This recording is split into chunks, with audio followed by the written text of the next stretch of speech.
স্বাগত ১ ঘন্টার বিরতিহীন ইন্ডিপেন্ডেন্ট সংবাদ দুপুরে। আপনাদের সাথে আছে আমি সঞ্চারী মজিদ তমা এবং আমি সাফাত বিন ফরিদ। শুরুতেই জানিয়ে দিচ্ছি প্রধান শিরোনামগুলো।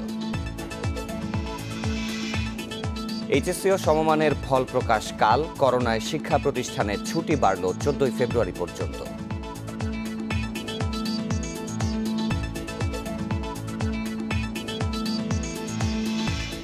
দেশের ৩৮ জেলায় করোনা টিকা পৌঁছানো হচ্ছে আজ। অনলাইন নিবন্ধনের সহায়তা পাবে প্রান্তিক জনগোষ্ঠী।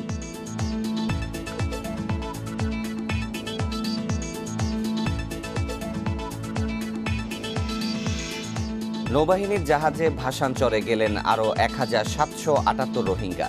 তৃতীয় ধাপে যাচ্ছেন মোট ৩,০০০ জন।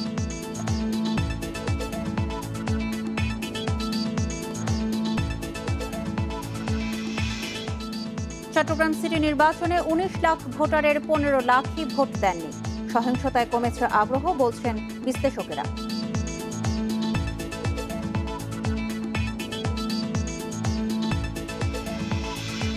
এবং চট্টগ্রামে প্রস্তুতি ম্যাচে বিসিবি একাদশের বিপক্ষে ব্যাট করছে ওয়েস্ট ইন্ডিজ। টাইগার বোলারদের দাপটে চাপে রয়েছেন সফরকারীরা।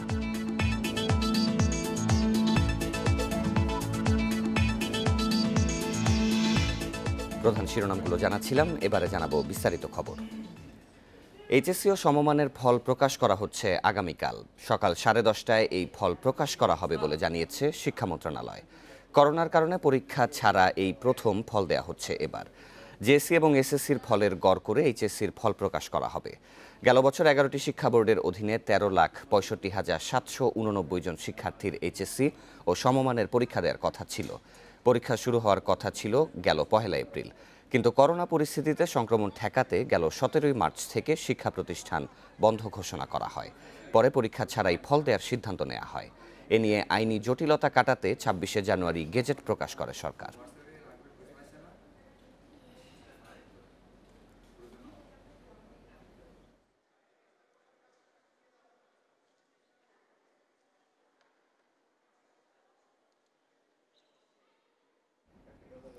শিক্ষা প্রতিষ্ঠানের ছুটি ১৪ ফেব্রুয়ারি পর্যন্ত বাড়িয়েছে শিক্ষা মন্ত্রণালয়। আজ এক বিজ্ঞপ্তিতে একথা জানানো হয়েছে। এ নিয়ে টানা ১০ মাস বন্ধ থাকছে শিক্ষা প্রতিষ্ঠানগুলো। এর আগে শিক্ষামন্ত্রী দীপু মনি জানিয়েছিলেন, কবে শিক্ষা প্রতিষ্ঠান খুলবে তা ৪ ফেব্রুয়ারির পর সিদ্ধান্ত নেবে সরকার। তবে ৪ ফেব্রুয়ারির মধ্যে শিক্ষা প্রতিষ্ঠান খোলার প্রস্তুতি নেওয়ারও নির্দেশ দেওয়া হয়েছিল। খোলার পর দশম ও দ্বাদশ শ্রেণীর শিক্ষার্থীদের নিয়মিত ক্লাস হবে। বাকিরা সপ্তাহে একদিন ক্লাসে যাবে বলে জানিয়েছিলেন শিক্ষামন্ত্রী। করোনার কারণে গেল বছরের ১৭ মার্চ থেকে দেশের সব শিক্ষা প্রতিষ্ঠান বন্ধ ঘোষণা করে শিক্ষা মন্ত্রণালয়।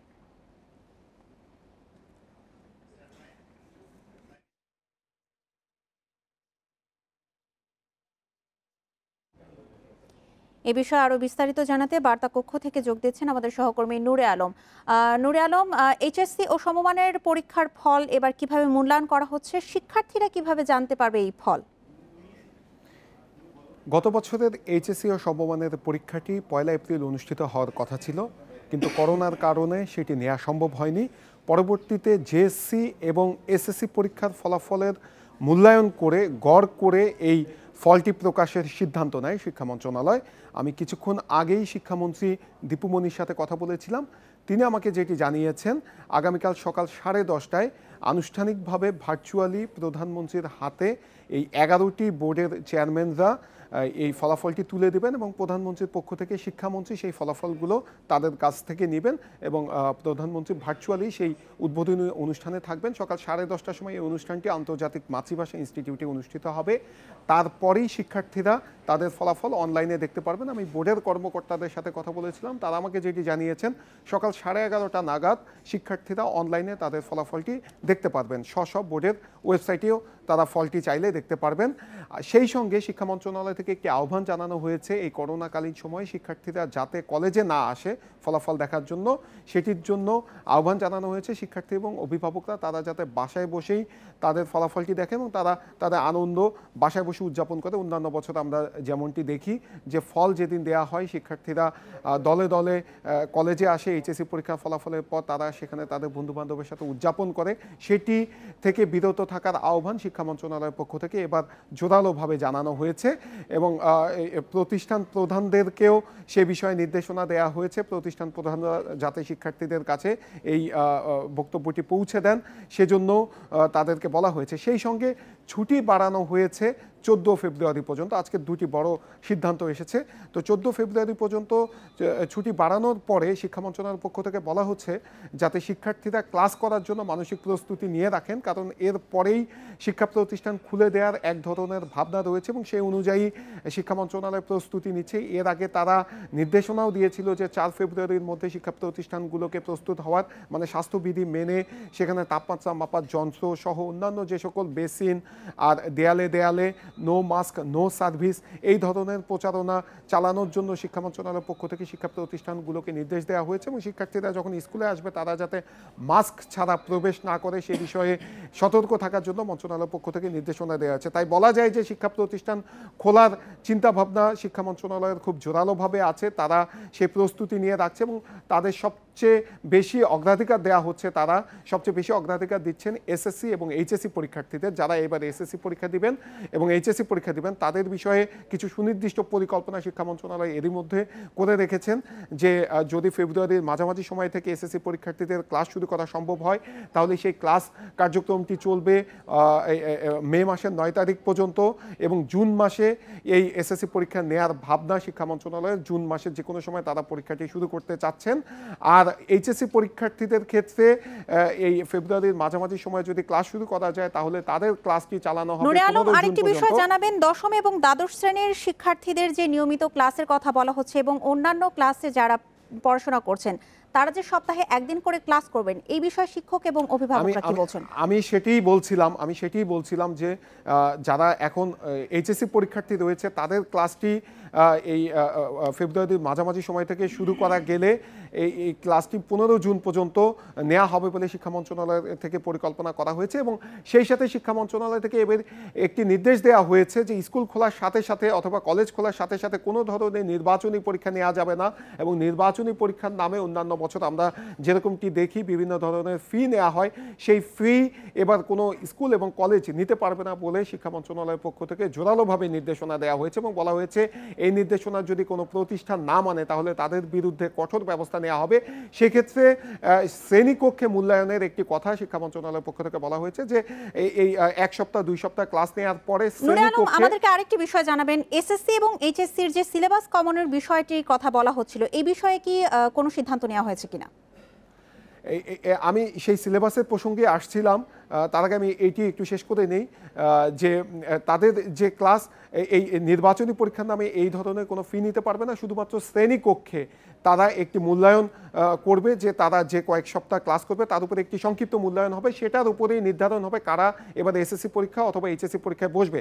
সেই সঙ্গে সিলেবাসের একটি কাজ জাতীয় শিক্ষাক্রম ও পাঠ্যপুস্তক বোর্ড শেষ করেছিল, সেই সিলেবাসটি এর আগে দেয়া হয়েছিল কিন্তু সেটিতে আরও সংযোজন বিয়োজন করার জন্য সেই সিলেবাসের কাজ আবার করা হচ্ছে এবং সেটি 8 ফেব্রুয়ারি নাগাদ আবার প্রকাশ করা হবে এবং সেই সিলেবাসে আমি যে বিষয়গুলো বললাম কিভাবে ক্লাস হবে, কোন পদ্ধতিতে শিক্ষার্থীদের মূল্যায়ন করা হবে, কত তারিখ পর্যন্ত মূল্যায়ন করা হবে, কোন কোন বিষয়গুলো পড়ানো হবে, সেগুলো সার্বিকভাবে সেই সিলেবাসের মধ্যে থাকবে এবং সেখানে একটি সার্বিকভাবে নির্দেশনা শিক্ষা মন্ত্রণালয়ের পক্ষ থেকে দেওয়া হবে। সেই সঙ্গে মন্ত্রণালয় বলছে যে শিক্ষার্থীরা বাড়িতে বসে, বিশেষ করে এসএসসি এবং এইচএসসি পরীক্ষার্থী যারা রয়েছেন তারা যাতে বাড়িতে বসে পড়াশোনা করেন সেই বিষয়ে অভিভাবকদের দৃষ্টি রাখার আহ্বান জানিয়েছেন শিক্ষা মন্ত্রণালয়।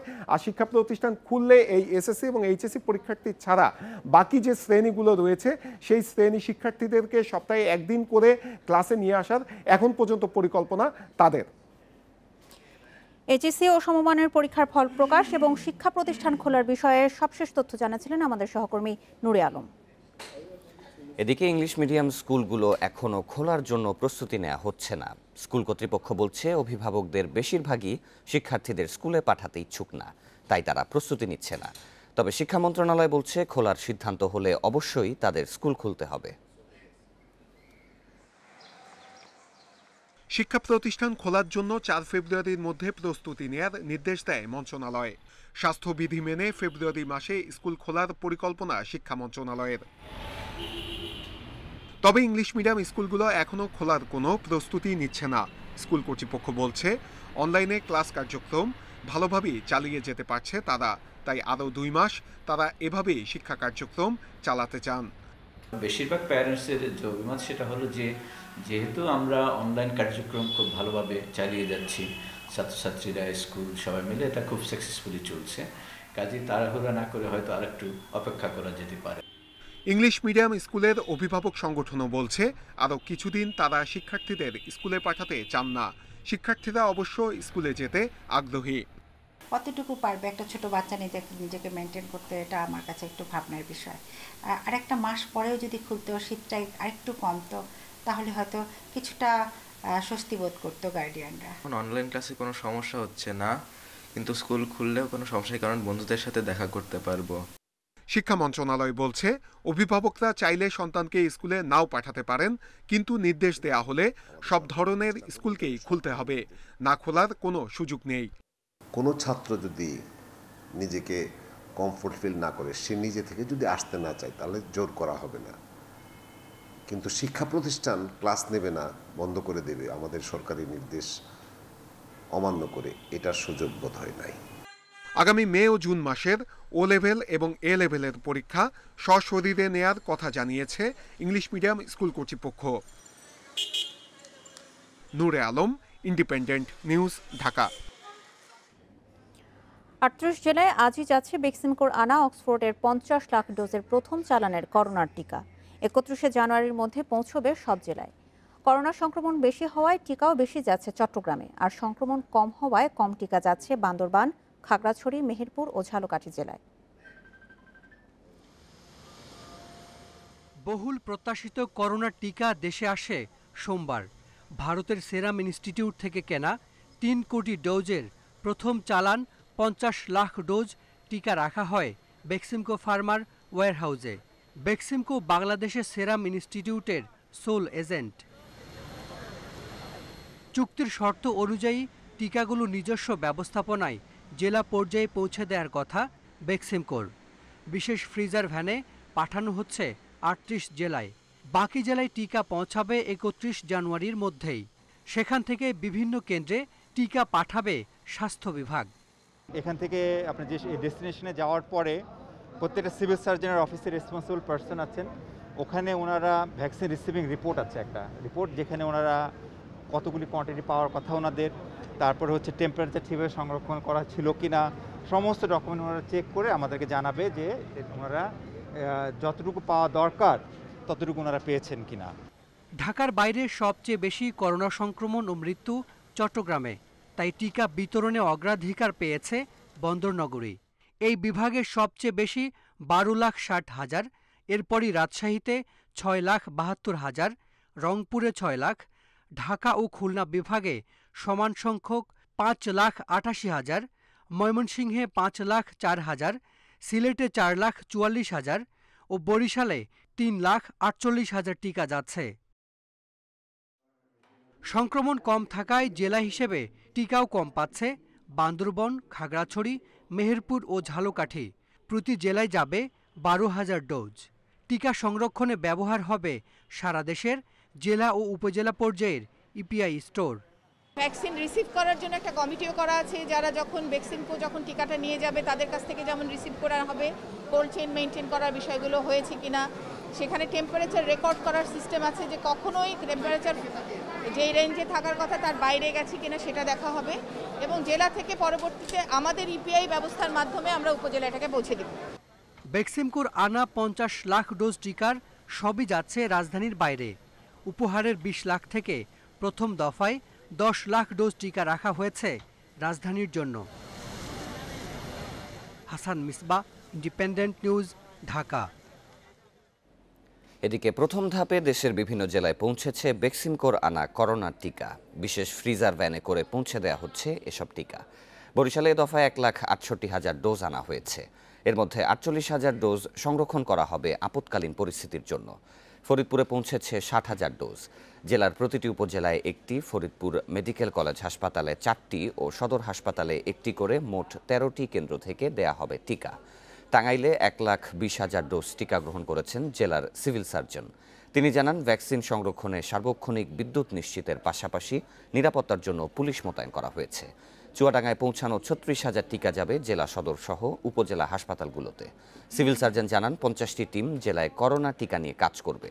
এছাড়াও রাজবাড়ী, নাটোর, হবিগঞ্জ সহ দেশের আরও কয়েক জেলায় পৌঁছেছে করোনার টিকা। এসব টিকা সংরক্ষণে ব্যবহৃত হচ্ছে জেলা ও উপজেলা পর্যায়ের ইপিআই স্টোর।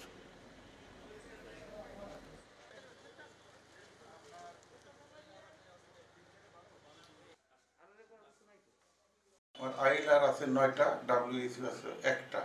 আমরা অন্তত 1.5 লাখ থেকে 1,80,000 পর্যন্ত ভ্যাকসিন আমরা এতে সংরক্ষণ করতে পারবো 2 to 8 ডিগ্রি তাপমাত্রায়। আমরা 5 কার্টুন পেয়েছি এবং প্রতি কার্টুনে আমাদের 1200 করে আছে। প্রতিটি বড় কার্টুনে 1200 করে ভায়াল আছে। সেই হিসাবে আমাদের 6,000 ভায়াল আসছে এবং সেখানে 60,000 ডোজ আছে। আমরা 60,000 ব্যক্তিকে দিতে পারবো। ইতিমধ্যে বেক্সিম কোরানা করোনার ভ্যাকসিনের প্রথম চালান বরিশালে পৌঁছেছে। দফায় 1,68,000 ডোজ আনা হয়েছে, যার মধ্যে 48,000 ডোজ সংরক্ষণ করা হবে আপৎকালীন পরিস্থিতির জন্য। এ বিষয়ে বিস্তারিত জানাতে এবার বরিশাল থেকে জানাবেন সহকর্মী মুরাদ আহমেদ। মুরাদ, আপনি দুপুরে আমাদেরকে জানিয়েছিলেন ভ্যাকসিনটি যখন বরিশালে পৌঁছায় তো সেটি সংরক্ষণের জন্য কি পদ্ধতি মেনে চলা হচ্ছে, বা ফ্রিজারে করে যখন নিয়ে আসা হয়েছে তার পরবর্তীতে প্রয়োগের জন্য কোনো কি পরীক্ষা করা হবে কিনা, এ বিষয়ে বিস্তারিত জানাবেন। এবং তালিকার বিষয়ে একটু জানতে চাচ্ছি যে প্রথম পর্যায়ে কাদের কাদের ভ্যাকসিনগুলো দেওয়া হবে।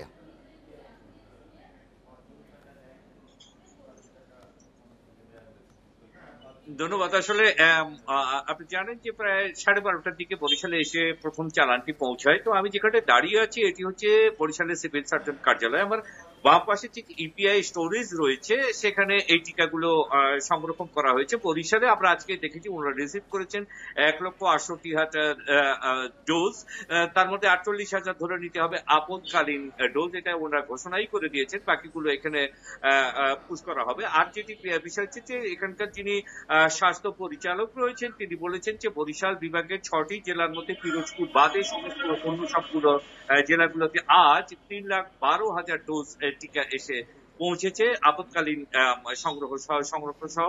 আর এছাড়া পিরোজপুরে যেটি রয়েছে, পিরোজপুরে 36,000 ডোজ, সেটি 31 তারিখ থেকে পৌঁছবে। তো তারা যেটি বলেছে যে আমরা এখানে দেখেছি যে ওয়াকিং কুলার যেগুলো রয়েছে সেখানে সব টিকাগুলো রাখা হয়েছে এবং পর্যাপ্ত জায়গা কিন্তু মজুদ রয়েছে আরো রাখার জন্য। আজকে যতগুলো টিকা এসছে আমরা দেখেছি যে এক তাক ঠিক মতো ভরেনি, এছাড়া আরো 3টি তাক খালি রয়েছে, অর্থাৎ যে কোনো সময় যে কোনো পরিস্থিতিতে যে কোনো সময় এখানে সেটি সংরক্ষণ করা হবে। আর এছাড়া এখানে রেডি রাখা হয়েছে প্রায় 19টির মতো, যেটিকে আমরা বলে থাকি যে আইস লাইট রেগুলেটর, যেগুলো রেফ্রিজারেটর, যেগুলোতে বিভিন্ন উপজেলায় পৌঁছানোর জন্য এটি ব্যবহার করা হবে। এবং উপজেলাগুলোতে সেম ভাবে রাখা হচ্ছে। 31টি সেন্টার করা হয়েছে বরিশালে। তাতে করে দেখা যাচ্ছে যে আমরা মেডিকেল কলেজে 4টি সেন্টার থাকবে, সদর হাসপাতালে 4টি সেন্টার থাকবে, উপজেলাগুলোতে 9টি উপজেলায় 18টি সেন্টার থাকবে এবং সিএস অফিসে 1টি সেন্টার থাকবে। অর্থাৎ পর্যাপ্ত ব্যবস্থা ওনারা গ্রহণ করে দিয়েছেন। এখন কে আগে দেবে বা কাকে দিয়ে এটা পরীক্ষা করা হবে সেটি হচ্ছে ওরা একটু এখন সিস্টেমের মধ্যে গিয়েছেন। আমরা কিছুক্ষণ আগে দেখেছি যে ভ্যাকসিন করে এখানকার যারা সরবরাহকারী অফিসিয়াল রয়েছেন তারা এসে তাদের সাথে মানে ঠিক মতো তারা বুঝ নিয়েছেন এবং যেটিকে বলা হয়ে থাকে যে রিসিভ তারা করে নিয়েছেন এবং তারা টেম্পারেচার সহ কোন টেম্পারেচারে এটিকে স্টোরেজে নেওয়া হলো সেই টেম্পারেচার গুলো তারা মেপে দেখে এবং সংরক্ষণ করে তাদেরকে দিতে এবং স্টোরেজে কোন টেম্পারেচারে রাখা হচ্ছে সেটুকু তারা পরীক্ষা করে গেছেন। এখানে আমরা দেখেছি পরিবেশ অধিদপ্তর থেকে লোক এসেছেন, ওষুধ প্রশাসন থেকে তারাও এসে কিন্তু সবগুলো দেখেছে। অর্থাৎ সর্বোচ্চ সতর্কতা বলতে যা বোঝায় এখন পর্যন্ত দেখা যাচ্ছে তার সবকিছু এখানে করা হয়েছে। আর কারা টিকা পাবে সেই প্রসঙ্গটি উল্লেখ করার আগে ওনারা যেটি বলেছেন যে বরিশালে 60,000 লোক প্রায়োরিটি পাবে প্রথমে। এই 60,000 লোকের মধ্যে 60×120 ডোজ হবে। তো সেখানে প্রায়োরিটি হচ্ছে প্রথমে সবার আগে পাবে হচ্ছে যে স্বাস্থ্য বিভাগের যারা এই টিকা দেওয়ার কাজে জড়িত থাকবে। এমন বরিশালে প্রায় 500 কাছাকাছি স্বাস্থ্যকর্মীরা রয়েছেন এবং তাদের ট্রেনিং শুরু হচ্ছে সম্ভবত আগামী পরশু থেকে। তো ট্রেনিং শুরুর পরপরই ওনারা যেটি বলেছেন সে 7 তারিখের জন্য নির্ধারিত রাখা হয়েছে, কিন্তু তার আগে তারা প্রস্তুতি সব গ্রহণ করে নিয়েছেন। যদি বলা হয় আগে এই টিকা দেওয়ার জন্য, তারা সেই ক্ষেত্রে তাদের প্রস্তুতি নিচ্ছে। আর যেটি হচ্ছে যে টিকা, এই যে প্রশিক্ষণের ক্ষেত্রে আগে যারা বিভিন্ন টিকাগুলো দিয়েছেন তাদেরকে একটা প্রাথমিক এই দেওয়া হবে, কারণ তারা এই দিক থেকে খুব মানে যেটিকে বলা হয়। মুরাদ আহমেদ, নিশ্চয়ই আমরা সামনের প্রক্রিয়াগুলো আপনার মাধ্যমে দর্শকদের জানাতে পারবো। যখন থেকে ভ্যাকসিন প্রয়োগের অনুমতি দেওয়া হবে তারপর থেকে আমরা এই বিষয়গুলো আপনার মাধ্যমে জানাবো। এদিকে টাঙ্গাইলেও আজ পৌঁছেছে 1,20,000 ডোজ করোনার টিকা। সকাল 7টায় টিকার চালান গ্রহণ করেছে জেলা স্বাস্থ্য বিভাগ। এ বিষয়ে আরও বিস্তারিত জানাতে এবার টাঙ্গাইল থেকে যুক্ত হবেন সহকর্মী মামুনুর রহমান। মামুনুর, টাঙ্গাইলে যে ভ্যাকসিনগুলো পৌঁছেছে সেগুলো এখন ঠিক কোন জায়গায় রাখা হয়েছে এবং কবে নাগাদ এগুলোর প্রয়োগ শুরু হতে পারবে এবং অগ্রাধিকার তালিকায় কারা রয়েছেন, বিস্তারিত তথ্য জানাবেন। আজ সকাল 6:30 থেকে 7:30টার মাঝে কিন্তু এই টিকাটি গ্রহণ করেছে জেলা স্বাস্থ্য বিভাগ। এমনটি কিন্তু আমাকে নিশ্চিত করেছে জেলা যে ডেপুটি সিভিল সার্জন রয়েছে বিএম রিয়াজুল ইসলাম। তিনি যেটা বলেছেন যে এই ভ্যাকসিনগুলি যখন আসে তখন এই কেন্দ্রে রাখা হয়। অর্থাৎ আমি এখন যেখানে দাঁড়িয়ে আছি এটা হচ্ছে জেলার টিকা সংরক্ষণ জায়গা। আমি যদি আমাদের দর্শকদেরকে দেখাই, আমার পিছনে যে ভবন রয়েছে এই ভবনেই টিকা সংরক্ষণ করা হয়েছে এবং এই সংরক্ষণের যে বিষয়টি, অর্থাৎ যেসব নিয়ম কানুন মেনে কোল্ড স্টোরেজে রাখার কথা সেই নিয়মগুলি পালন করা হয়েছে এবং এখানে যে কোল্ড স্টোরেজ রয়েছে সেটাকে নিরবচ্ছিন্ন রাখার জন্য কিন্তু এখানে নিরবচ্ছিন্ন বিদ্যুতের ব্যবস্থা করা হয়েছে। অনলাইন ব্যবস্থা চালু করার জন্য কিন্তু ইন্টারনেট সংযোগ দেওয়া হয়েছে। এর বাইরেও কিন্তু জেনারেটর রাখা হয়েছে। অর্থাৎ এটা যে তাপমাত্রা রাখার কথা সেই তাপমাত্রা রাখার জন্য কিন্তু জেলা স্বাস্থ্য বিভাগ সর্বোচ্চ চেষ্টা করছে। এর বাইরে কিন্তু আমি দেখতে পেয়েছি যে এখানে কিন্তু পুলিশ মোতায়েন রয়েছে। অর্থাৎ এই টিকাগুলি যতদিন থাকবে ততদিন পর্যন্ত 24 ঘন্টা এখানে পুলিশি প্রহরায় থাকবে। আর ভ্যাকসিন পাওয়ার ক্ষেত্রে যে অগ্রাধিকার যে তালিকা রয়েছে, যে নিয়ম কানুন রয়েছে, সেই নিয়ম কানুন অনুযায়ী যারা এই ভ্যাকসিন জনগণের মাঝে প্রয়োগ করবে সেই স্বাস্থ্য বিভাগের কর্মীদেরকে প্রথমে দেওয়া হবে। এখানে 12,000 ভাইলে এসেছে, প্রত্যেকটা ভাইলে 10টি করে 10 ডোজ টিকা রয়েছে। সেই হিসেবে 1,20,000 টিকা কিন্তু টাঙ্গাইলে মজুদ রয়েছে। আর টিকা আসার পরে কিন্তু জনগণের মাঝে অনেকটা স্বস্তি রয়েছে। প্রায় 17,000-এর উপরে মানুষ কিন্তু অনলাইনে আবেদন করেছে এই টিকা পাওয়ার জন্য। মূলত এই হচ্ছে টাঙ্গাইল থেকে টিকা সংরক্ষণের সর্বশেষ পরিস্থিতি। টাঙ্গাইলেও এসেছে বেক্সিমকোর দ্বারা আমদানিকৃত করোনার ভ্যাকসিন। সে বিষয়ে বিস্তারিত তথ্য জানাচ্ছিলেন সহকর্মী মামুনুর রহমান। করোনা টিকা নিতে হলে অনলাইনে নিবন্ধন করা বাধ্যতামূলক। তবে এই জন্য গ্রাম বা শহরের প্রান্তিক মানুষকে সমস্যায় পড়তে হবে না। তাদের নিবন্ধনে সহায়তা করবে ইউনিয়ন পরিষদ বা স্থানীয় সরকারের সংশ্লিষ্ট কর্মীরা। প্রাথমিকভাবে 4.5 কোটি মানুষকে নিবন্ধনের প্রস্তুতি আছে ওয়েব পোর্টাল সুরক্ষার। করোনার টিকা নিতে নিবন্ধনের জন্য তৈরি ওয়েব পোর্টাল সুরক্ষার উদ্বোধন করা হয়েছে বুধবার বিকেলে। প্রাথমিকভাবে 4 ধাপে টিকার জন্য নাগরিকদের 19 ক্যাটাগরি করা হয়েছে। এর প্রত্যেককে সুরক্ষার মাধ্যমে নিবন্ধন করেই টিকা নিতে হবে। আমরা তো একটা অগ্রাধিকার তালিকা তৈরি করেছি, এনারা অগ্রাধিকার পাবেন এবং 55 বছরের উপরে যারা আছেন তারাও অগ্রাধিকার পাবেন এবং বাকিরা পর্যায়ক্রমে অ্যাপে রেজিস্ট্রেশন করতে পারবেন এবং আমরা নিশ্চয়তা দিতে চাই যে প্রত্যেকেই ভ্যাকসিন পেয়ে যাবে। অ্যাপের বাইরে আপনার আপাতত কোনো সুযোগ নেই। একটি মোবাইল ফোন নম্বর দিয়ে একবারই নিবন্ধন করা যাবে। তবে যেসব প্রান্তিক মানুষের মোবাইল ফোন বা স্মার্টফোন নেই বা নিবন্ধনের বিষয়ে ধারণা নেই, তারা ইউনিয়ন তথ্য কেন্দ্রের সহায়তায় নিবন্ধনের সুযোগ পাবেন। সবারই জাতীয় পরিচয়পত্র লাগবে। যার স্মার্টফোন নাই তাদের জন্য কিন্তু আমাদের যে 6,626টা ডিজিটাল সেন্টার আছে সিটি কর্পোরেশন, পৌরসভা এবং ইউনিয়ন পর্যায়ে, সেখানে কিন্তু সার্ভিস প্রোভাইডাররা তাদের কাছে গেলে রেজিস্ট্রেশন প্রক্রিয়াটা সম্পন্ন করে দেবে। আমাদের প্রত্যেকটি ডিজিটাল সেন্টারে কিন্তু স্থানীয় সরকার মন্ত্রণালয় থেকে চিঠি দেওয়া হয়েছে, তারা প্রস্তুত আছে, তারা এই ব্যাপারে সহযোগিতা করবে। যদি কেউ নিজে বুঝতে না পারে তাকে সহযোগিতা করবে যেন তারা রেজিস্ট্রেশন করতে পারে। টিকাদান কার্যক্রম হবে প্রতিষ্ঠান ভিত্তিক, অর্থাৎ সিটি কর্পোরেশন এলাকা থেকে শুরু করে ইউনিয়ন পরিষদ পর্যন্ত বিভিন্ন কার্যালয়ে, যেমন সরকারি বেসরকারি মেডিকেল কলেজ হাসপাতাল, জেলা সদর হাসপাতাল, উপজেলা স্বাস্থ্য কমপ্লেক্স, সংক্রামক ব্যাধি হাসপাতাল, পুলিশ হাসপাতাল, urban primary health care centre, union পরিষদ বা ওয়ার্ড কাউন্সিলরের কার্যালয় ইত্যাদির মাধ্যমে। Shahadat Swapan, independent news, Dhaka. Corona ঠেকাতে নোভাভ্যাক্সের ভ্যাকসিন 89.3% কার্যকর। এছাড়াও যুক্তরাজ্যে করোনার নতুন ধরনের প্রতিরোধেও কার্যকর এই ভ্যাকসিন। নোভিভ্যাক্সের পক্ষ থেকে এমনটাই দাবি করা হয়েছে। নোভাভ্যাক্সের টিকাই প্রথম যেটি যুক্তরাজ্যে করোনার নতুন ধরনের জন্য কার্যকর বলে দেখা গেছে। যুক্তরাজ্যে তৃতীয় পর্যায়ের ক্লিনিক্যাল ট্রায়ালের পর 89.3% কার্যকর দাবি করেন গবেষকরা।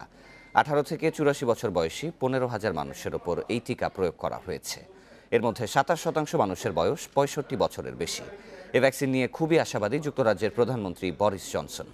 যুক্তরাজ্যের medicines and health care product regulatory এজেন্সির অনুমোদন পেলে এবছরের মাঝামাঝি সময় থেকেই এটি প্রয়োগ শুরু করবে যুক্তরাজ্য। যুক্তরাজ্যে অক্সফোর্ডের পর নোভাভ্যাক্সের টিকায় সবচেয়ে বড় পরিসরে ট্রায়াল দেওয়া হয়েছে।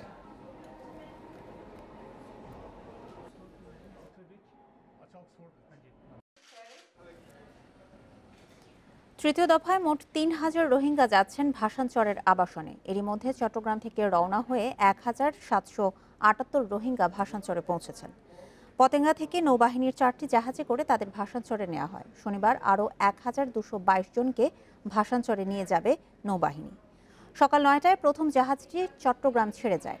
এরপর পর্যায়ক্রমে বাকি জাহাজগুলো চট্টগ্রাম ছেড়ে যায়।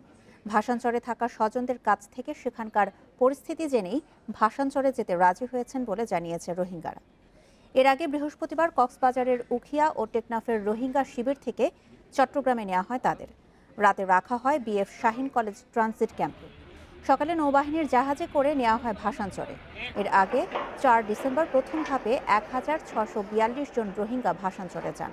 এরপর 29 ডিসেম্বর দ্বিতীয় ধাপে ভাসানচরে যান আরও 1,804 জন রোহিঙ্গা।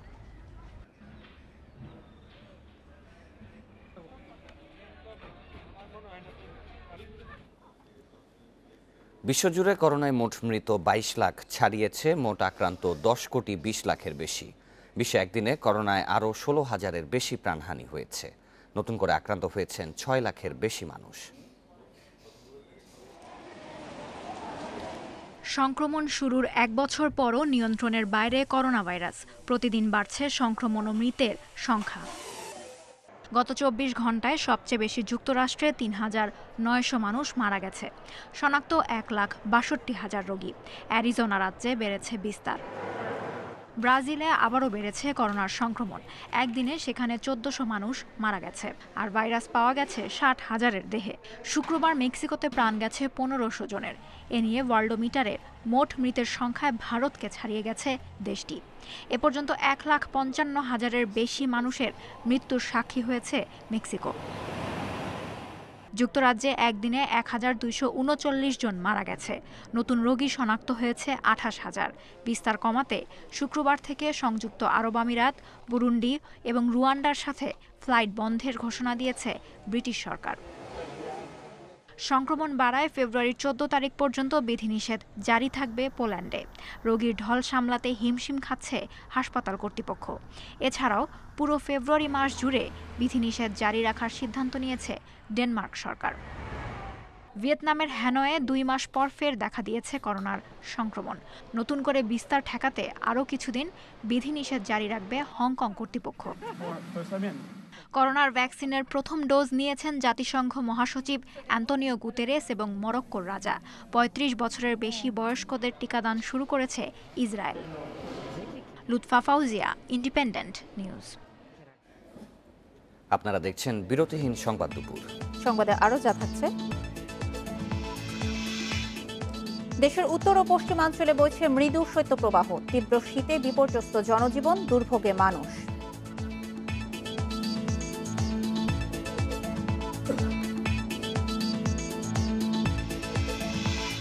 এবং খুলনায় শুরু হলো দেশের প্রথম ডিজিটাল ভূমি তথ্য ব্যাংক। সহজ হবে খাস জমি বন্দোবস্ত ও ব্যবস্থাপনা কার্যক্রম।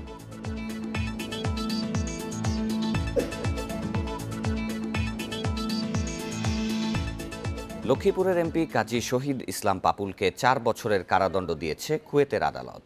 এতে তিনি হারাতে পারেন সংসদ সদস্যের পদ। কারণ সংবিধান অনুযায়ী কেউ ফৌজদারি অপরাধে 2 বছরের কারাদণ্ডে দণ্ডিত হলে এমপি হওয়ার যোগ্য বিবেচিত হবেন না। মানব ও অর্থ পাচারের দায়ে লক্ষ্মীপুর ২ আসনের সংসদ সদস্য শহীদ ইসলাম পাপুলকে ৪ বছরের কারাদণ্ড দিয়েছে কুয়েতের আদালত। বৃহস্পতিবার এ রায় দেয় দেশটির ফৌজদারি আদালত। দেশের সংবিধানের ৬৬ অনুচ্ছেদ অনুযায়ী নৈতিক স্খলনজনিত কোনো ফৌজদারি অপরাধে ২ বছরের কারাদণ্ডে দণ্ডিত এবং মুক্তি পাওয়ার পর ৫ বছর পর্যন্ত তিনি সংসদ সদস্য হওয়ার যোগ্য বিবেচিত হবেন না। এটা তো আমাদের সংবিধানে বলাই আছে যে রায় হওয়ার পরে তার যে রায়ের পরে যে মূল রায়ের পরে এটা কার্যকারিতা কী হবে, আমাদের সংবিধানে যেটা আছে সেটাই হবে। সংবিধানে যে ধারা যে জিনিসটা আছে একজন সংসদ সদস্য কি হলে তার পদটা শূন্য হবে, আমরা তো সেটাই ফলো করবো। তবে সংসদ তখনই পাপুলের বিরুদ্ধে ব্যবস্থা নিতে পারবেন যখন তার সাজার রায়ের কপি পৌঁছবে। তবে সেটা কুয়েত সরকারের পক্ষ থেকে বাংলাদেশের সরকারের কাছে আসতে হবে। রায়ের সার্টিফাইড কপি সহ স্পিকারের কাছে কেউ আবেদন করলে তা তিনি বিবেচনা করতে পারেন। পৃথিবীর যে কোনো জায়গাতে যে কোনো এমপির কোনো ফৌজদারি মামলায় কিংবা নৈতিক স্খলনের জন্য যে শাস্তি হোক না কেন সেটা অবশ্যই বাংলাদেশের প্রচলিত আইন অনুযায়ী শাস্তি হিসেবে গণ্য হবে। বাংলাদেশের প্রচলিত আইন অনুযায়ী যেহেতু শাস্তির বিধানটা শুধুমাত্র বাংলাদেশেই হইতে হবে এমন কোনো বিধান নাই, সুতরাং এই শাস্তিটা পপুলের জন্য তার সংসদ সদস্যপদ হারানোর জন্য যথেষ্ট। কুয়েত ছাড়াও গত বছরের ১১ নভেম্বর অবৈধ সম্পদ অর্জন ও অর্থ পাচারের অভিযোগে পাপুল সহ তার স্ত্রী সংরক্ষিত মহিলা আসনের এমপি সেলিনা ইসলামের বিরুদ্ধে মামলা করে দুর্নীতি দমন কমিশন। Nafizatullah, independent news, Dhaka. ১৯ লাখ ভোটারের মধ্যে ১৫ লাখ ভোটারই ভোট দেননি চট্টগ্রাম সিটি কর্পোরেশন নির্বাচনে। সব দলের সমান অংশগ্রহণের সুযোগ নির্বাচনে না থাকায় ভোটারদের মধ্যে ভোট দেয়া নিয়ে অনীহা তৈরি হচ্ছে বলে দাবি বিশ্লেষকদের। যদিও নির্বাচন কমিশন বলছে করোনা মহামারীর কারণে ভোটার উপস্থিতি কম হয়েছে। বিভিন্ন রকমের অভিযোগ, উত্তাপ আর সংঘাতের মধ্যেই গত বুধবার অনুষ্ঠিত হয় চট্টগ্রাম সিটি কর্পোরেশন নির্বাচন। ওই দিনের নির্বাচনে ১৯,38,০০০ ভোটার থাকলেও ভোট দেন মাত্র ৪,৩৫,০০০ ভোটার। ২০১৫ সালের নির্বাচনে ৪৭.৯% ভোট পড়লেও এবার তা অর্ধেকেরও কমে নেমে এসেছে। ফলাফল বিশ্লেষণে দেখা গেছে এবার ১৫% কেন্দ্রে ভোট পড়েছে ৫%-এর কম, 10%-এর কম ভোট পড়েছে ৩৩% কেন্দ্রে, ৩০% কেন্দ্রে ভোট পড়েছে ২০%-এর বেশি। ভোটে জনগণের অংশগ্রহণ কম হওয়ায় পরস্পরকে দুষছেন অংশগ্রহণকারী প্রধান দুই দল আওয়ামী লীগ ও বিএনপি। এই জন্য আমি দায়ী করব বিএনপিকে নেতিবাচক প্রচারের কারণে। ওনাদের ভোটাররা আসেনি, পাশাপাশি ইভেন কি যারা শান্তিপ্রিয় ভোটার তাদের মধ্যে এক ধরনের সংখ্যা তৈরি হয়েছে, এখানে সংশয়তা হতে পারে। কি এমন তেরেসমাতি হয়ে গেল যে দুপুর 2টো পর্যন্ত যেটা 6% ছিল 2টা থেকে 4টার মধ্যে তারা এমনকি আলাদিনের চেরাগ পেল যার মাধ্যমে তারা সেখানে 16% বাড়িয়ে দিতে পারে। ৭৮% মানুষ ভোট না দিলেও করোনা মহামারীর মধ্যে উপস্থিতির হারকে সন্তোষজনক মনে করছে নির্বাচন কমিশন। যেভাবে নির্বাচনটি কালকে অনুষ্ঠিত হয়েছে এবং যারা অংশগ্রহণ করেছে সকলেই সন্তোষ প্রকাশ করেছেন যে একটা শান্তিপূর্ণ পরিবেশে তারা ভোট দিতে পেরেছেন। বিশ্লেষকরা বলছেন প্রশাসনের গাফিলতির সুযোগে সহিংসতা বাড়ায় ভোটারদের নির্বাচন নিয়ে আগ্রহ কমছে। এটা অত্যন্ত খারাপ একটা রেকর্ড। সুতরাং উভয় পক্ষ যত তাড়াতাড়ি বুঝেন যে আমরা এইভাবে ইলেকশন করে আমি এককভাবে সব আসব, এই রকম একটা মনোভাব, এটা পরিহার করে আমার সঙ্গে আমার মতোই আরেকজন আমার সমান মানুষ, তাকেও আমাকে বরণ করতে হবে, মনে জায়গা দিতে হবে। এবারের নির্বাচনে 2টি কেন্দ্রে শূন্য ভোট পেয়েছেন মেয়র পদে দ্বিতীয় অবস্থানে থাকা বিএনপি প্রার্থী শাহাদাত হোসেন। কেবল মুরাদপুরের একটি কেন্দ্রে আওয়ামী লীগের মেয়র প্রার্থীর চেয়ে এগিয়েছিলেন তিনি। Iftekhar Faisal, independent news, Chattogram. ঘন কুয়াশা আর ঠান্ডা বাতাস বইছে উত্তরাঞ্চলে আজকে সর্বনিম্ন তাপমাত্রা রেকর্ড করা হয়েছে পঞ্চগড়ের তেঁতুলিয়ায় 8 ডিগ্রি সেলসিয়াস। মৃদু শৈত্যপ্রবাহে স্থবির হয়ে পড়েছে জনজীবন। সড়ক মহাসড়কে দিনের বেলায়ও হেডলাইট জ্বালিয়ে যানবাহন চলাচল করছে। জানুয়ারির শেষ 2 দিন তাপমাত্রা কমে যাওয়ার আশঙ্কা রয়েছে বলে জানিয়েছে রংপুর আবহাওয়া অফিস। শীতে সবচেয়ে বেশি ভোগান্তিতে পড়েছে নিম্ন আয়ের খেটে খাওয়া মানুষ। দক্ষিণাঞ্চলের কোনো জায়গায় সকাল পর্যন্ত থাকছে কুয়াশা। এতে সবচেয়ে বিপাকে পড়েছে কৃষকরা। প্রচণ্ড শীত উপেক্ষা করে বোরো চাষ করতে হচ্ছে চাষিদের। এদিকে ঘন কুয়াশায় ব্যাহত হচ্ছে যান চলাচল। কুয়াশার কারণে ৮ ঘন্টা বন্ধ থাকার পর সকাল ৯:৩০টার দিকে দৌলতদিয়া পাটুরিয়া নৌ রুটে ফেরি চলাচল শুরু হয়।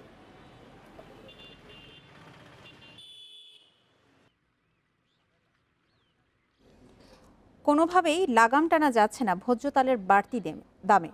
সপ্তাহের ব্যবধানে আবারও বেড়েছে বোতলজাত সয়াবিন তেলের দাম। বাজার নিয়ন্ত্রণে সরকারি তদারকি না থাকায় ক্ষুব্ধ ভোক্তারা।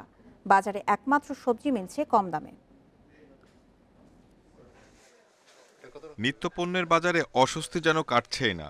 ঘুরে ফিরে ক্রেতাদের নজর ভোজ্য তেলের দামের দিকে, কিন্তু সপ্তাহ ঘুরলেও নেই কোনো সুখবর। খোলা সয়াবিন তেলের দাম আগের সপ্তাহে কিছুটা কমলেও এই সপ্তাহে আবার বেড়েছে। লিটার প্রতি বিক্রি হচ্ছে ১২০ টাকায়, আর ৫ লিটারের বোতলজাত সয়াবিন কিনতে হচ্ছে ব্র্যান্ডভেদে ৬২০ থেকে ৬৪০ টাকা। এখন বাজার করতে তেলের জন্য বেশি খরচ করতে হচ্ছে ভোক্তাদের।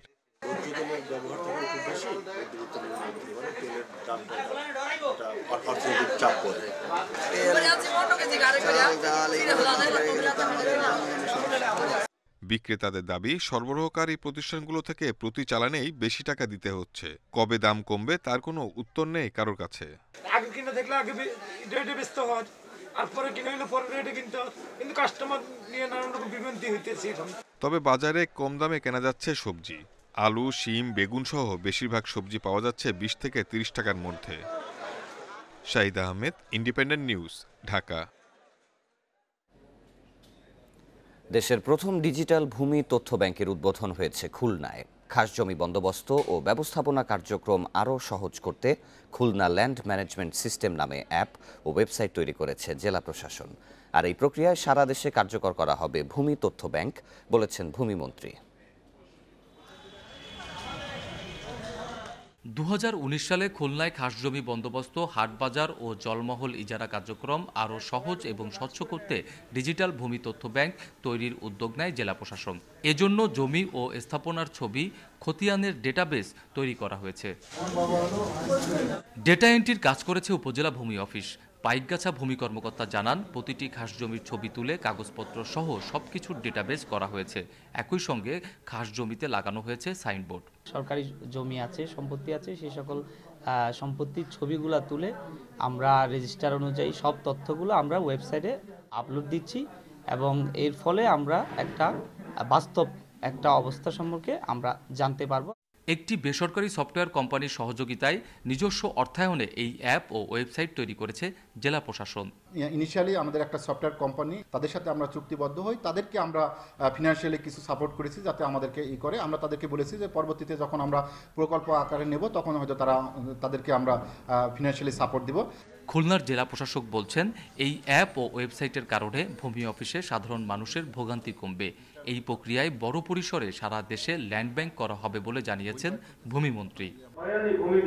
এই সমস্তগুলি পরিত্রাণের লক্ষ্যে যদি মানুষ যদি জানে যে সে অনলাইনে গেলে বুঝতে পারবে ওই জায়গাটা কোন দাগে কোন মজায় সরকারের সম্পত্তিগুলি আছে তার দিকে অর্পিত, তাহলে আমরা মনে করি অনেক ক্ষেত্রে এই জনদুর্ভোগ হ্রাস করা সম্ভব। এটা কিন্তু আমি সারা দেশে অ্যাপ্লিকা করব, আর একটু মডিফাইড ভার্সনে ইন হলিস্টিক ওয়ে সিনক্রোনাইজেশন করব, করে হলিস্টিক ওয়েতে আমি জিনিসটা করব। তো সুতরাং আমি তখনই বললাম যে এটাই আমি চাচ্ছি, এটাই আমার ল্যান্ড ব্যাংকের জিনিস। খুলনায় বাংলা ১৪২৬ সালে হাটবাজার, জলমহাল ইজারা ও অর্পিত সম্পত্তি থেকে রাজস্ব আদায় হয়েছে ৪,৬৬,৬০,০০০ টাকা। অভিজিৎ পাল, ইন্ডিপেন্ডেন্ট নিউজ, খুলনা। ফেব্রুয়ারি মানেই পয়লা ফাল্গুন, বিশ্ব ভালোবাসা দিবস ও আন্তর্জাতিক মাতৃভাষা দিবস। তাই বিশেষ এই দিবস ঘিরে ফুলের চাহিদা বেড়ে যায়। তবে করোনার মহামারীতে উৎসব বন্ধ ও সামাজিক কর্মসূচি সীমিত থাকায় ধস নেমেছে ফুল ব্যবসায়। কাকডাকা ভোরে জমজমাট হয়ে ওঠে যশোর বেনাপোল মহাসড়কের গদখালি ফুলের বাজার। কুয়াশা আর হিমশীতল বাতাস পেছনে ফেলে বাহারি ফুল নিয়ে হাজির চাষিরা। প্রায় সবার কাছেই গোলাপ, গ্ল্যাডিওলাস, জারবেরা, চন্দ্রমল্লিকা, গাঁদা, রজনীগন্ধার ঝাঁপি। ফেব্রুয়ারিতে পয়লা ফাল্গুন, ভ্যালেন্টাইন্স ডে, আন্তর্জাতিক মাতৃভাষা দিবস সহ বিশেষ উৎসবের দিনগুলোকে কেন্দ্র করে এখানকার ফুলের বাজার চাঙ্গা হয়ে ওঠে। তবে করোনা মহামারীর কারণে পাল্টে গেছে সেই চিত্র। ফুলের রাজ্যে ব্যস্ততা নেই, করোনায় বেচা বিক্রি কম, দামও পড়ে গেছে। 200 টাকা হাজার, 300 টাকা হাজার, আর এইবার বছর 30 টাকা হাজার বেচছি, তুলতে দিচ্ছে 20 টাকা হাজার। আমাকে থাকছে 10 টাকা, ভ্যান ভাড়া থাকছে, ভ্যান ভাড়া দিতে হচ্ছে। এই সময় আমরা 4 টাকা 5 টাকা করে বেচেছি, মানে 400 টাকা 500 টাকা শ। আর এখন আমরা এই 180 থেকে 200 টাকা। গেল বছরের আমফান ঝড়ে যশোরের ফুল চাষিদের ওপর নেতিবাচক প্রভাব ফেলেছে। ঝড়ে ক্ষতিগ্রস্ত ক্ষেতের অবকাঠামো সংস্কারের খরচও বেড়েছে। আবার চড়া দামে ভারত থেকে আমদানি করতে হচ্ছে ফুলের বীজ ও চারা। তবে এবছর পানিসারা, নবীনগর, হাড়িয়া, পটুয়াপাড়া, শরীফপুর এলাকায় চাষিরা ঘুরে দাঁড়াতে চাইছে। আমপানে আমাদের সব উড়ি টুড়ি নিয়ে গেছিলো, নিয়ে যাওয়ার পরে মোটামুটি আমরা যাক নিজের পাই দাঁড়াইয়ে চেষ্টা করে আমরা এটা আবার সব পরিচালিত করে মোটামুটি নিয়ে আইছি। এখন আমাদের সামনে কটা অনুষ্ঠান আছে, এটা আমাদের চিন্তা ভাবনা। সামনে ভালোবাসা দিবস আছে, 21শে ফেব্রুয়ারি আছে। এটা যদি ফুল যদি ভালো বেচা বিক্রি যদি হয় তাহলে আমরা মনে করেন লাভবান হতে পারব। তবে করোনা টিকা দেওয়ার পর সরকারি বেসরকারি প্রতিষ্ঠানে বিভিন্ন অনুষ্ঠান শুরু হলে আবারও বেড়ে যাবে ফুলের চাহিদা। এতে টানা 10 মাসে মন্দা কাটিয়ে প্রায় 1500 কোটি টাকার ফুলের বাজার প্রাণচাঞ্চল্য ফিরে পাওয়ার প্রত্যাশা তাদের। দীর্ঘ এই 30 বছর ফুল চাষের মধ্য দিয়ে কৃষকদের যে আধুনিকায়নের যে বিষয়টা, সেটা আসলে আমাদের এখানে এখনও পরিপূর্ণতা না আসার কারণে ফুল যেমন উৎপাদনের পরে সংগ্রহ যে ব্যবস্থাপনা, সেটা আমাদের এখন সঠিকভাবে প্রয়োগ হয় না। এই কারণে এই ফুলটা উৎপাদনের পরে বিদেশের বাজারে নিয়ে যাওয়ার ক্ষেত্রে আমাদের সংকট সৃষ্টি হয়। ফুল উৎপাদন, বাজারজাতকরণ ও খুচরা ফুল ব্যবসার সঙ্গে প্রত্যক্ষ পরোক্ষভাবে জড়িত প্রায় 50 লাখ মানুষ। তাদের কথা বিবেচনা করে এখানে নির্মাণ হচ্ছে ফুল সংরক্ষণাগার। মার্চে চালু হলে আন্তর্জাতিক মানের ফুল বীজ, চারা সংরক্ষণ ও প্যাকেটজাত করতে পারবে কৃষকরা। Shahriar Anirban, independent news, Jessore. ভারতের বিতর্কিত কৃষি আইন স্থগিত করতে সুপ্রিম কোর্টের দেয়া আদেশের প্রতি সম্মান জানাবে সরকার। পার্লামেন্টের বাজেট অধিবেশনের শুরুতে এমন মন্তব্য করেন ভারতের প্রেসিডেন্ট রামনাথ কোবিন্দ। এ সময় 26 জানুয়ারি হওয়া সহিংসতার সমালোচনা করেন প্রেসিডেন্ট। এদিকে ভারতে বিতর্কিত কৃষি আইন বাতিলের দাবিতে আবারও উত্তাল দিল্লি। এখনও শহরের বেশ কিছু সড়ক ও মহাসড়ক অবরোধ করে রেখেছে আন্দোলনকারী কৃষকরা, যার ফলে দিল্লি উত্তরপ্রদেশ সীমান্তের আশেপাশের এলাকাগুলোতে দেখা দিয়েছে তীব্র যানজট। গাজিয়াপুর এলাকায় অবস্থানরত আন্দোলনকারী কৃষকদের বৃহস্পতিবার রাতের মধ্যে সীমান্ত থেকে সরে যাওয়ার নির্দেশ দেয় পুলিশ। তবে পুলিশের এই আদেশ মানতে অস্বীকার জানায় কৃষক নেতারা। পরে সেখানে বাড়তি নিরাপত্তা বাহিনী মোতায়েন করে কর্তৃপক্ষ। গত 2 মাস ধরে চলা বিক্ষোভে গত মঙ্গলবার পুলিশের সাথে সংঘর্ষে এক বিক্ষোভকারী নিহত হয়। আহত হয় 400-র বেশি পুলিশ সদস্য।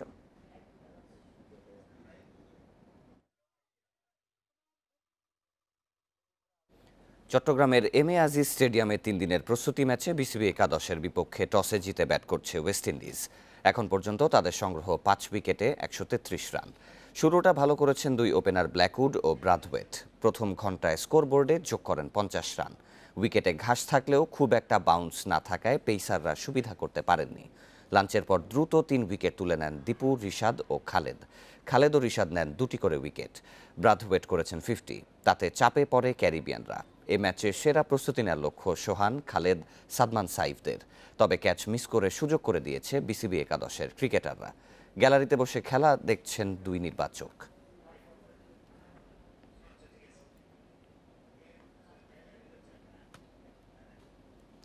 চট্টগ্রামের এম এ আজিজ স্টেডিয়ামে 3 দিনের প্রস্তুতি ম্যাচের সর্বশেষ খবর জানাতে এবার সেখান থেকে যুক্ত হবেন সহকর্মী জহিরুল ইসলাম। জহিরুল, উইন্ডিজ ব্যাটসম্যানরা টেস্ট একাদশে ভিন্ন দল, তো তাদের ব্যাটিং সকাল থেকে কেমন পর্যবেক্ষণ করলেন এবং বাংলাদেশের বোলাররা শেষের দিকে উইকেট তুলে নিয়েছেন, তো তাদের পারফরমেন্সও কেমন লক্ষ্য করলেন? শুরুতে একটা সংশোধনী দিয়ে রাখি। আপনি বলছিলেন 5 উইকেট, এরপর আরেকটি উইকেট পড়েছে। এই মুহূর্তে ওয়েস্ট ইন্ডিজের সংগ্রহ 6 উইকেটে 190। ওয়েস্ট ইন্ডিজ যেভাবে শুরু করেছিল, আমরা উদ্বোধনী জুটিতে দেখেছি 67 রান এসেছিল। দিনের প্রথম সেশনটা আসলে ওয়েস্ট ইন্ডিজ ব্যাটসম্যানরাই ডমিনেট করেছিল এবং নতুন বলে সেই অর্থে বাংলাদেশি বোলাররা খুব একটা যে পার্থক্য করতে পেরেছিলেন সেটা না। পরে স্পিনাররা এসে আমরা দেখেছি যে দীপু ব্রেক থ্রু এনে দিয়েছিলেন এবং সেটার পরে দ্বিতীয় স্পেলে এসে খালিদ 2টো উইকেট তুলে নিয়েছেন। ফিল্ডিংয়ে কিছু ব্যর্থতা ছিল দিনের শুরুতে, কিন্তু পেসাররা যেভাবে কামব্যাক করেছেন, এই মুহূর্তে মুগ্ধ বোলিং করছে, তারও শুরুটা ভালো হয়নি। দ্বিতীয় সেশনে তিনি এই পর্যন্ত কোনো উইকেট নিতে পারেননি, কিন্তু অন্য প্রান্তে খালিদ যিনি টেস্ট স্কোয়াডে আছেন তিনি ইতিমধ্যে 2টি উইকেট তুলে নিয়েছেন এবং খালিদ এবং রিশাদের বোলিংয়েই কিন্তু বাংলাদেশ স্ট্রংলি কামব্যাক করেছে।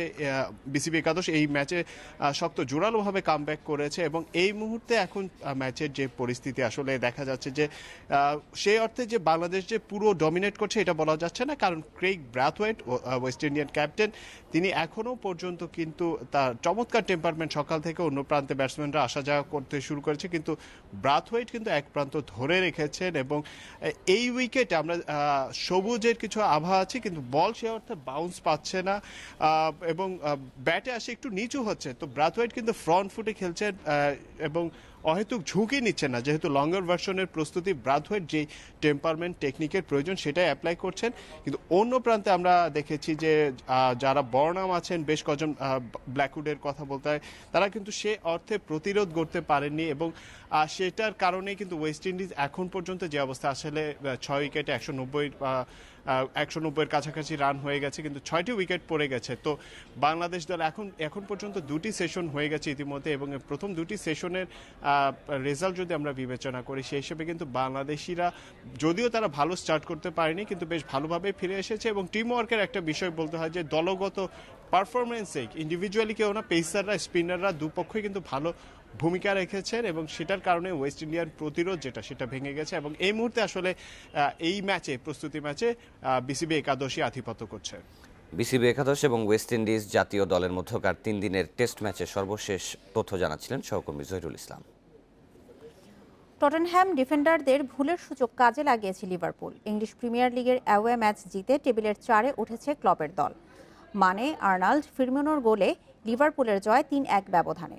টটেনহ্যামের হয়ে একমাত্র গোলটি করেছেন হইবিয়া। এমন হারে ডিফেন্ডারদের উপর হতাশ, ক্ষোভ টটেনহ্যাম কোচ মরিনিও।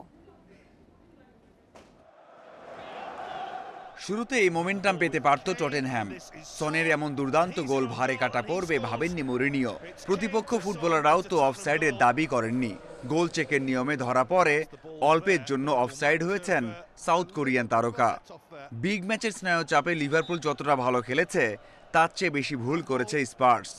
রক্ষণের সেই ভুলগুলো অভিজ্ঞ ফরওয়ার্ডরা কাজে লাগিয়েছেন দক্ষতার সাথে। প্রথমার্ধের শেষ মুহূর্তে ফিরমিনো এগিয়ে নেন লিভারপুলকে। কেইনের ইনজুরিতে ভুগতে হয়েছে স্বাগতিকদের, তাতে বিরতির পরই ব্যবধান বাড়ে। 47 মিনিটে আলেকজান্ডার আর্নল্ডের গোলে ক্লপের হাসি আরও চওড়া হয়। ম্যাচে টিকে থাকতে চাই গোল। ব্যবধান না কমলে ঘরের মাঠে লড়াইয়ের পুঁজি পাওয়া যাবে না। হইবিয়া যেন কথা শুনলেন। দুর্দান্ত গোলে 2 মিনিট পরেই ঘুরে দাঁড়ানোর সাহস দেন এই ফরওয়ার্ড। মাঝে সালার একটা গোল অফসাইডে কাটা পড়লেও আক্ষেপে পড়তে হয়নি রেডদের। 65 মিনিটে তো গোলের সুযোগ তৈরি করে দেন টটেনহ্যাম ডিফেন্ডার রডন। মানে সেই গোলে 3-1-এর জয় নিশ্চিত হয় লিভারপুলের। The team was very solid, the team was very confident. প্রথমার্ধে দল খুব ভালো খেলেছে, তবে এমন ম্যাচে আপনি বড় ভুল করলে পার পাবেন না। তেমনটাই হয়েছে। 3টা ভুল করেছি, 3টায় গোল খেয়েছি। আমি খুব হতাশ ডিফেন্ডারদের নিয়ে। কেইনের ইনজুরিও ভুগিয়েছে। Mazharul Islam, independent news. আর এই ছিল বিরতিহীন সংবাদ দুপুর। ইন্ডিপেন্ডেন্ট টেলিভিশনের সব খবর আরও বিস্তারিত জানতে চোখ রাখুন ফেসবুক, ইউটিউব এবং টুইটারে। ধন্যবাদ সবাইকে।